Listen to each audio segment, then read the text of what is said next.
glory. Another man preparing for a North Pole expedition in 1909 was accomplished Norwegian explorer Roald Amundsen. Upon hearing word of Cook and Parry's alleged successes, however, Amundsen decided to turn his attention towards the Antarctic and the South Pole instead. Unsure his patrons and crew would accept this change in plans, for the next 2 years, Amundsen lied to everyone about his true destination. Now he headed to Antarctica. None of damn South Pole, Antarctica. Let's get it. Telling even his entire crew that they were traveling north to the Arctic Pole, right up until their ship, the Fram, was departing from their final port of call, Madeira, when he let everyone know that they would actually be going to the Antarctic in search of the South Pole. After some initial insubordination, ultimately everyone went ahead with his drastic change of plans. Upon reaching Antarctica, Amundsen brought 5 men and 52 dogs with him for the final push to the pole. And instead of bringing enough food along for everyone, Amundsen had his team kill and eat over half of the dogs used to carry them there. On December 14, 1911, they would allegedly reach the geographic South Pole, to be confirmed by Robert Falcon Scott of the British Royal Navy, who just happened to be in the Antarctic about to launch his own polar expedition. Just 1 month after Amundsen's alleged attainment of the South Pole, Scott's team, already en route, would arrive and confirm Amundsen's claim. The problem with Amundsen, Scott, and all subsequent South Polar claims. Ice wall, boy. Ice wall. And then, how do birds, butterflies, helium, and smoke defies the strong as gravity? Wake on up.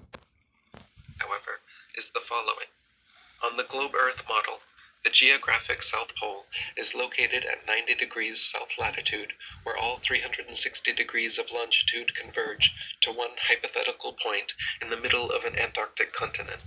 In reality, though, the Antarctic is not a continent, but an encircling icy perimeter of unknown length, and on our planar Earth, lines of longitude only converge upon the North Pole center.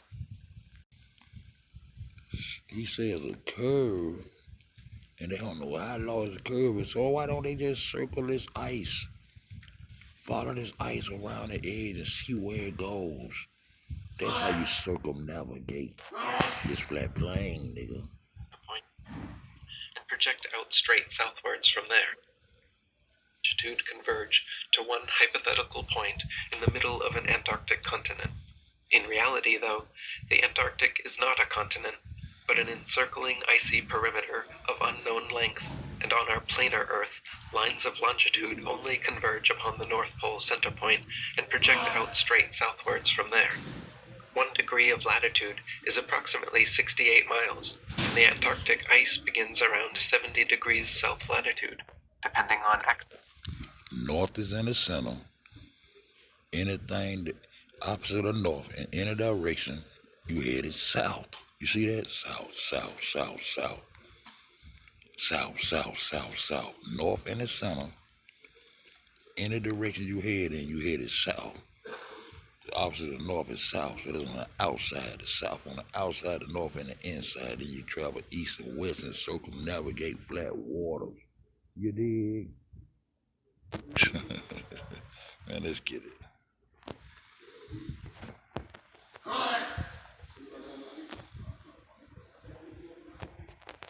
70 degrees south latitude, depending on access point. Therefore, no matter what meridian of longitude followed, after traveling south across the ice significantly far enough to the 90-degree mark, several hundred miles, the pole has been achieved. In other words, the so-called geographic South Pole is just an arbitrary point in the Antarctic, along any line of longitude, significantly far enough south, where all lines of longitude on the globe converge and become 0 degrees. For ease of transportation, supplies, and navigation, all South Pole explorers just retrace their paths back to their boats, though if Earth was truly shaped like a ball, conceivably they should be able to simply continue a straight-line path and come out the other side of Antarctica.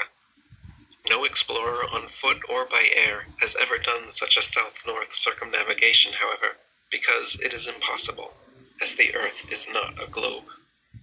For posterity, Roald Amundsen would be credited not only with being first to the geographic South Pole, but also first to winter in the Antarctic, and then subsequent expeditions to the Arctic would claim for him titles of first through the Northwest Passage, first to cross and first to circumnavigate the Arctic Ocean, first to the ice pole, the Arctic Ocean point furthest from. Y'all read it?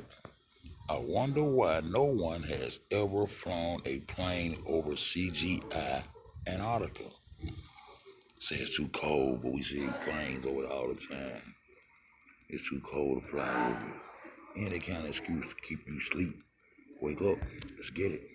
Land masses. And after widespread distrust and dispute of Cook and Parry's claims, a 1926 expedition would see Amundsen reclaim being first to the geographic North Pole as well. Reminiscent of the 1909 Cook-Parry controversy, however, a similar media-fueled heated debate raged in 1926 as U.S. Admiral Richard Byrd allegedly reached the pole by plane just 3 days before Roald Amundsen did by dirigible.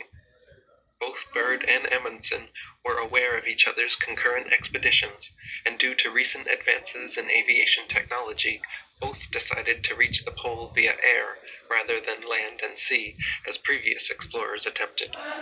Similar to Scott's follow-up confirmation of Amundsen's South Pole claim, the plan was for Admiral Byrd to fly over first and dump a load of hundreds of large American flags directly at the pole, which Amundsen would then find and confirm a few days later during his own polar flight. So on May 9, 1926, Byrd and his co-pilot departed in their Fokker trimotor airplane, the Josephine Ford, from the Norwegian island Spitsbergen and attempted to fly over the pole. Just 15 hours and 57 minutes later, including an alleged 13 minutes of circling the pole, Byrd landed back at Spitsbergen, claiming to have reached the pole and traveled a distance of 1,535 miles. Upon return to the United States, Byrd became a national hero, promoted to the rank of commander. But Byrd did say he seen other lands on the other side of the ice. Might be a liar now, Byrd. I used to use it, and I'm gonna abuse it. You did.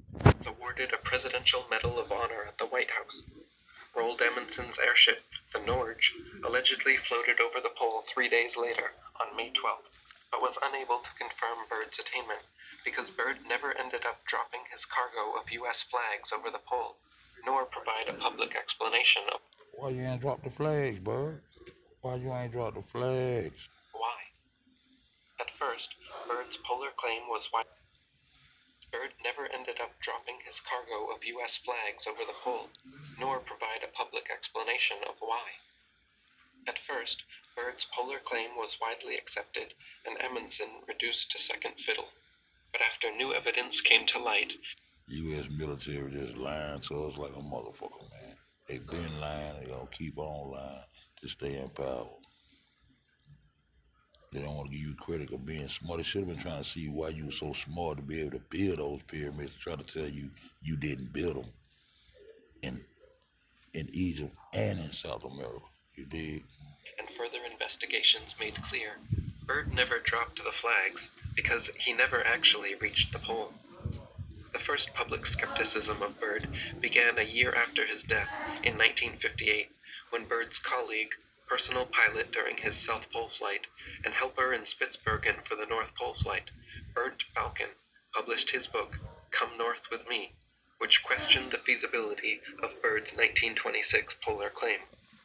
Essentially, Byrd's sextant-locked 61-knot mean speed for the first 6.25 hours of the flight, per his own records, in a recorded 7:07 GCT sextant shot, required that to reach the pole at the reported time, he would need to have suddenly, after taking the reading, jumped his average speed over double, from 61 to an implausible 148 knots, in order to cover the final 284 miles in the alleged time allotted.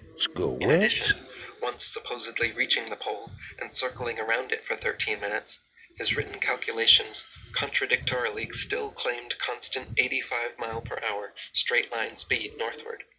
Apologists and defenders of Byrd dismissed Balken's objections, insisting prevailing winds may have helped him along, until in 1960, Gösta Liljeqvist, professor of meteorology at University of Uppsala, Bust 'em up. examined the meteorological records and concluded there were absolutely no polar winds strong enough on May 9th, 1926, to propel Byrd so swiftly to his destination. Another exposure of Byrd's hoax surfaced in 1971 with Richard Montagu's book, Oceans, Poles, and Airmen, in which he interviewed Bernd Balken, who claimed that Floyd Bennett, Byrd's North Pole co-pilot, had confessed to him before his death that the Josephine Ford had actually developed an oil leak early in the flight, lost a motor several hundred. He confessed they got an oil leak. Hold up. What the fuck? Let's get it. Byrd's North Pole co-pilot had confessed to him before his death that the Josephine Ford had actually developed an oil leak early in the flight, lost a motor several hundred miles from the pole, and subsequently turned back, circling out of sight of land without making an effort to reach the pole. The final nail in Byrd's coffin came with the 1996 release of his personal diary and papers, recording the May 9th, 1926 flight. His official sextant reading, typewritten in his June 22nd report to the National Geographic Society, taken at 7:07:10 GCT, claimed a solar altitude of 18 degrees, 18 minutes, and 18 seconds. In his diary, however, an erased but still legible recording shows his apparent observed solar altitude at 7:07:10 to have been 19 degrees, 25 minutes, and 30 seconds. Not only this, but a scrap piece of paper found in Byrd's diary, also in his handwriting, shows a third scribbled solar altitude for 7:07:10 as being. Hey, y'all see that right there? What he using right there? That's how the world's first computer looked. The world's first computer where they was goddamn measuring the distance of stars and all that shit. How the world's first computer looked like that right there. 18 degrees, 19 minutes, and 18 seconds. This intermediate scrap paper calculation between the diary recording and official typewritten report shows evidence of gradual doctoring of the raw data in an effort to fudge a believable figure. In addition, Byrd's official recorded sextant data was overly precise, far beyond the capabilities of his or any other sextant available at the time. Dead reckoning latitudes were recorded with 1,000 times better precision than physically possible, again pointing towards an attempt to overcompensate the perceived accuracy of his inaccurate fudged data. To summarize, Byrd's 1926 primary record includes several mysterious erasures, back and forth diary entries, confirmed fabrications, and contradictions, including 2 takeoff times, 3 pole arrival times, and 7:07 sextant altitudes, and 4 different speeds. In documents including his diary from the time, we see intermediary steps of his forging calculations for the most believable and accurate times, airspeeds, distances, and solar altitudes. He never dropped the cargo of U.S. flags as intended, and could not have attained the pole at the speeds recorded. Dennis Rollins wrote, "In brief, Byrd's diary and his typescript describe 2 quite different trips. Indeed, there are actually 4 distinct trips, because the diary has 3 separate and contradictory sections. The sextant observations are for a 70-mile-per-hour celestially navigated trip.